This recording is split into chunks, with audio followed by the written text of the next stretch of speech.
খুলনা বাংলাদেশের একমাত্র বিভাগীয় শহর, যেটি একসময় মহকুমা ছিল যশোরের অংশ। এখন আয়তনের দিক দিয়ে দেশের চতুর্থ জেলা। সব মিলিয়ে বিস্তৃত ৪,৩৯৪ বর্গ কিলোমিটার, লোক সংখ্যাও ৩৫ লাখ।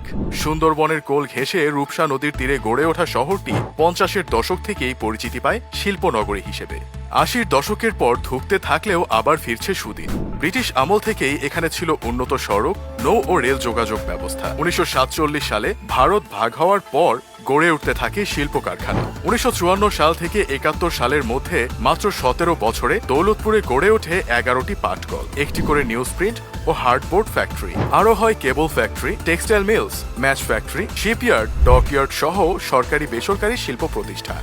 স্বাধীনতার পর সাদা সোনা চিংড়ি, সাদা মাছ চাষের ফলে খুলনাতে গড়ে ওঠে অর্ধ শতাধিক মাছ কোম্পানি। তবে স্বাধীনতার এক দশক পর শিল্প প্রতিষ্ঠানগুলো লোকসানে পড়তে থাকে। এক পর্যায়ে নিউজ প্রিন্ট কারখানা, পাটকল সহ কয়েকটি ভারী শিল্প বন্ধ হয়ে যায়। তবে খুলনা আবারও ঘুরে দাঁড়াতে শুরু করেছে। ইতিমধ্যে বেসরকারি উদ্যোগে গড়ে উঠেছে বেশ কয়েকটি শিল্প প্রতিষ্ঠান। খুলনা শিপইয়ার্ডও মুনাফায় ফিরেছে, তৈরি করছে যুদ্ধ জাহাজ। বিদেশে রপ্তানিও হচ্ছে সেগুলো। সিনেমা হলের জন্য একসময় বিখ্যাত ছিল খুলনা শহর। একটি শহরেই ছিল ২০টি সিনেমা হল, অবশ্য বেশিরভাগই এখন বন্ধ হয়ে গেছে। বাঙালির হাজার বছরের ইতিহাস ধরলে খুলনায় জনবসতি কিন্তু খুব বেশি সময় আগের না। এখনকার মূল শহর থেকে কিছুটা দূরে সুন্দরবনের জঙ্গল কেটে রূপসা ও ভৈরব নদীর পাড়ে সেনহাটিতে গড়ে ওঠে লোকালয়। চতুর্দশ শতকে সুলতানি আমলে শামসুদ্দিন ফিরোজ শাহ প্রথম খুলনা আসেন। মুসলমানদের আগমন ঘটে আরও পরে, শামসুদ্দিন ইলিয়াস শাহের আমলে। ১৪৫৯ সালে হযরত খান জাহান আলী এই অঞ্চলে পুরো মুসলিম শাসন চালু করে। তখন থেকেই খুলনা মহানগরীতে মুসলমানদের বসবাস শুরু। ইসলাম প্রচারক ও মুসলিম শাসকদের আমলে সে সময় অনেকগুলো মসজিদ নির্মাণ হয়। এর মধ্যে ৮টি টিকে আছে আজও। খুলনায় হিন্দু, বৌদ্ধ আমলেরও অনেক পুরাকীর্তিও ছিল। কালের বিবর্তনে বেশিরভাগ বিলুপ্ত হয়ে গেছে। তবে নগরীর মহেশ্বর পাশার জোড়া মন্দির, জাতারদোল, বাইকগাছা উপজেলার কপিলেশ্বরী মন্দির আজও টিকে আছে। কপিলমুনিতে একসময় ছিল অনেক বৌদ্ধ আশ্রম। খুলনার নামকরণের ইতিহাস নিয়ে আছে মতভেদ। কেউ বলেন ধনপতি সওদাগরের দ্বিতীয় স্ত্রীর নাম ছিল খুলনা, তার স্মরণে নির্মাণ হয় খুলনেশ্বরী মন্দির, সেখান থেকেই জেলার নাম। ১৭৬৬ সালে ফলমাউথ জাহাজের নাবিকদের রেকর্ডের এলাকার নাম সেখানে কুলনিয়া।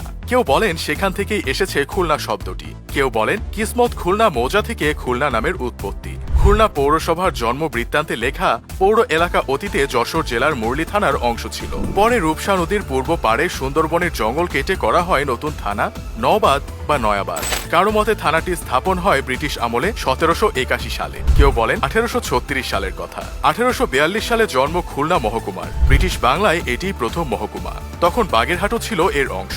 খুলনার দ্বিতীয় মহকুমা হাকিম ছিলেন সাহিত্যিক বঙ্কিমচন্দ্র চট্টোপাধ্যায়। তার উপন্যাস দুর্গেশ নন্দিনী মহকুমা প্রশাসকের বাসায় বসেই লেখা। ১৮৮২ সালের ২৫শে এপ্রিল এক বিজ্ঞপ্তিতে খুলনা জেলার জন্ম। সে সময় বাগেরহাটের সঙ্গে ২৪ পরগনা থেকে যুক্ত হয় সাতক্ষীরা মহকুমাও। ১০২ বছর পর ১৯৮৪ সালে বাগেরহাট ও সাতক্ষীরা আলাদা আলাদা জেলা হয়। খুলনা সিটি কর্পোরেশন হয় ১৯৯০ সালের ৬ই আগস্ট। এই অঞ্চলে শিক্ষার প্রসারে খুলনার গুরুত্ব অপরিসীম।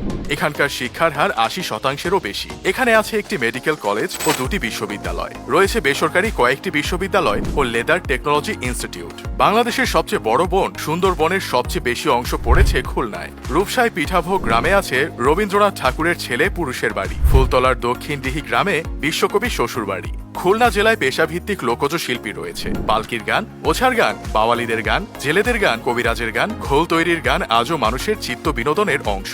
ফুটবলে খুলনার অবদান অনস্বীকার্য। জহিরুল ইসলাম, আব্দুল সালাম মুর্শেদি, শেখ আসলামরা এখান থেকেই উঠে এসেছে। ব্রিটিশ বাংলার বিখ্যাত রসায়ন বিজ্ঞানী আচার্য প্রফুল্ল চন্দ্র রায় খুলনার মানুষ। ব্রিটিশ আমলের কবি কৃষ্ণচন্দ্র মজুমদার, আইন বিশেষজ্ঞ গাজী শামসুর রহমান, পশ্চিমবঙ্গের সাবেক মুখ্যমন্ত্রী প্রফুল্ল সেনও এই অঞ্চলের কৃতি সন্তান। প্রধানমন্ত্রীর অর্থনৈতিক বিষয়ক উপদেষ্টা মশিউর রহমান, জাতীয় সংসদের সাবেক স্পিকার, বিএনপি নেতা আব্দুর রাজ্জাক, আকিজ শিল্প গোষ্ঠীর প্রতিষ্ঠাতা শেখ আকিজউদ্দিন, বিশিষ্ট পানি বিজ্ঞানী আইনুন নিশাত, সাবেক স্বাস্থ্য মন্ত্রী আলাউদ্দিন ইউসুফও এই মাটির সন্তান।